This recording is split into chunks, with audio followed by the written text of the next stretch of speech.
अभी का जो दौर गुजर रहा है, इस दौर में गुस्सा लोगों को आता है, लेकिन ये गुस्सा ठंडा होता है लोगों के खून से। प्यासा होता है खून का, जब तक खून नहीं हो जाता, जब तक मर्डर नहीं हो जाता, जब तक हत्या नहीं कर देते हैं, लोग शांति से नहीं रहते। आज की जो मैं कहानी आपके सामने पेश कर रहा हूं, आज की सच्ची घटना जो मैं आपके सामने पेश कर रहा हूं, इस सच्ची घटना में एक व्यक्ति अपने छोटे बच्चे, लगभग जिसकी उम्र 1 साल होती है, उस 1 साल के मासूम बच्चे को टुकड़े टुकड़े कर डालते हैं, अपनी बीवी को मार डालते हैं, सिर्फ इस बात पे कि तुम्हारा अफेयर किसी से चल रहा है। लेकिन अफेयर ना तो देखा था, ना तो कोई बात सामने आई थी, लेकिन शक के बुनियाद पर, शक के आधार पर। मैं बात कर रहा हूं 13 सितंबर 2024 की। झारखंड प्रदेश का एक जिला लगता है रांची जिला अंतर्गत एक जगह आता है साड़म।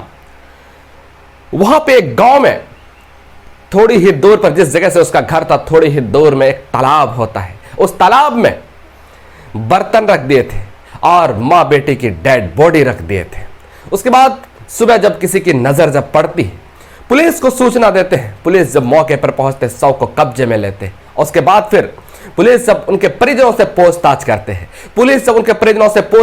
हैं, तो फिर तरह तरह की बातें बताते हैं। कहते हैं कि ये बर्तन धोने गई थी, किसी को कोई पता नहीं, रात में बर्तन धोने गई थी, वहीं गिर करके दोनों माँ बेटी की मौत हो गई थी। लेकिन पुलिस जब पूछताछ कर रहे थे तो अलग अलग बात सामने बता रहे थे।